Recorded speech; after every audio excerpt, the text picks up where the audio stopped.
Otep à tous, bien-aimés frères et sœurs. La France et la Grande-Bretagne décident d'affronter les États-Unis au sujet de l'Ukraine. Les amis, pendant que les États-Unis sont en train de se battre pour une négociation, pour trouver un accord de cessez-le-feu entre l'Ukraine et la Russie, la France et la Grande-Bretagne continuent à jeter de l'huile sur le feu parce qu'ils veulent embraser toute l'Europe. En fait, c'est ça qu'ils cherchent. Ils veulent aller vers la troisième G, ce que Donald Trump ne veut pas. Il s'oppose à Donald Trump. Il s'oppose au processus de paix. Alors, pourquoi la France et la Grande-Bretagne s'opposent à la paix en Ukraine, alors qu'ils savent déjà que la Russie a gagné la guerre, alors qu'ils savent que cette position, elle est intenable, alors qu'ils sont conscients que s'ils continuent comme ça, on peut aller vers une catastrophe humanitaire. Pourquoi Macron se comporte ainsi? Les amis, en effet, ce qui se passe, c'est quoi? Je vais vous le dire. C'est que Emmanuel Macron et Starmer veulent aussi une part des terres rares de l'Ukraine. La guerre entre les bourreaux, le partage du butin, ils ne s'entendent plus. Ils ont fait, États-Unis et l'Europe, ce sont eux qui ont fait la guerre. Les États-Unis ne sont pas, il ne faut pas l'oublier, même si Trump veut la paix là-bas, maintenant, mais ce sont eux qui ont fait la guerre. Trump est juste plus réaliste que Macron.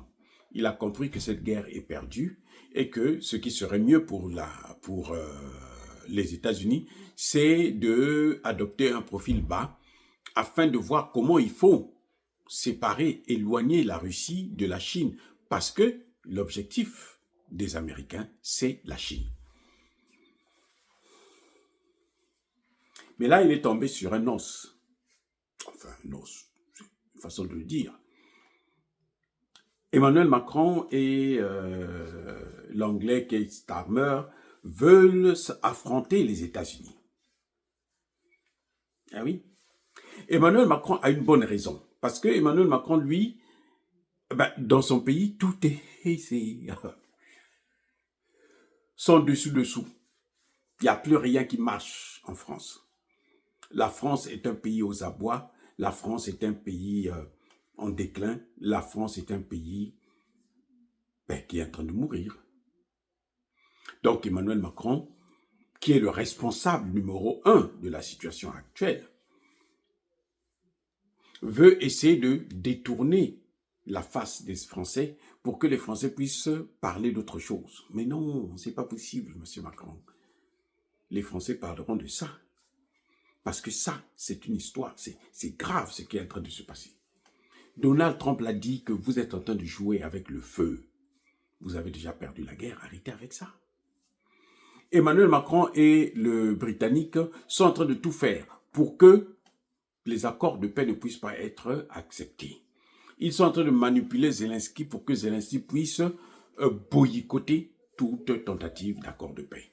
Mais ce qu'ils ne comprennent pas, c'est que plus Zelensky est en train de faire ainsi, plus il est en train de perdre du terrain. Vous savez que Kursk a déjà été libéré, il n'y a pratiquement plus rien pour les Ukrainiens. Les Russes sont en train d'avancer vers Soumy pour créer une zone tampon à l'intérieur de l'Ukraine. Les Russes ont bombardé le port d'Odessa. Mais oui, alors qu'on était en train de partir vers un cessez-le-feu sur la mer Noire pour que Russes et Ukrainiens puissent avoir la possibilité d'exporter leur blé. Mais les Occidentaux veulent que ce soit seulement l'Ukraine qui exporte son blé, la Russie doit rester dans des sanctions. La Russie dit non, ça ne se passera pas ici, alors elle a commencé à bombarder. Mais en fait, en réalité, les Européens veulent aussi les mêmes terres rares que les Américains ont déjà choisi de prendre. Les Américains ont demandé à Zelensky, tu dois nous rembourser tout notre argent. Avec bien sûr des intérêts. Donc, au lieu de 200 milliards plutôt, on va aller vers 500 milliards. Et les Français se disent, non, ça ne va pas se passer ainsi. Le Britannique qui dit, non, on ne peut pas lever les sanctions, il faut continuer à enfoncer les sanctions parce que si on lève les sanctions, on n'aura plus un objet de chantage vis-à-vis de Poutine. Voilà là où le bas blesse. Les Anglais disent non, on ne peut pas, il ne faut pas lever les sanctions. Il faut maintenir les sanctions. Parce que c'est à travers ces sanctions, c'est à cause de ces sanctions que nous pouvons continuer à tenir Poutine. À lui exiger de faire des concessions. Si on n'a plus ça, il n'y aura plus de concessions. Or, Poutine a déjà contourné les sanctions. Poutine a déjà gagné la guerre. C'est ça que... Mais ils ne comprennent pas, qu'ils ne sont pas capables d'ailleurs d'expliquer à leur population. Parce que si vous voulez une telle position, il faut l'expliquer à votre peuple pour que le peuple puisse comprendre que nous sommes en guerre et qu'il faut faire des efforts. Donc, les amis, la France et la Grande-Bretagne sont en train de défier l'Amérique. Ils veulent leur part. Emmanuel Macron est le plus hypocrite parce qu'il ne le dit pas. Starmer, tout à l'heure, il y a 2 jours, là, il a signé des accords avec la Grande-Bretagne, avec l'Ukraine, et il a bien précisé que cet argent-là, c'est un prêt qui sera gagé sur les avoirs russes. Emmanuel Macron pleure, il demande à la Russie, il dit non, s'il y a négociation, la Russie doit nous laisser prendre maintenant son argent, c'est 300 et quelques milliards. Parce que nous avons faim, nous allons mourir de faim. Les amis, c'est grave ce qui est en train de se passer. Est-ce que les Américains vont laisser les Européens boycotter ce que eux, ils ont pratiquement dans les mains, ou bien ils vont s'imposer?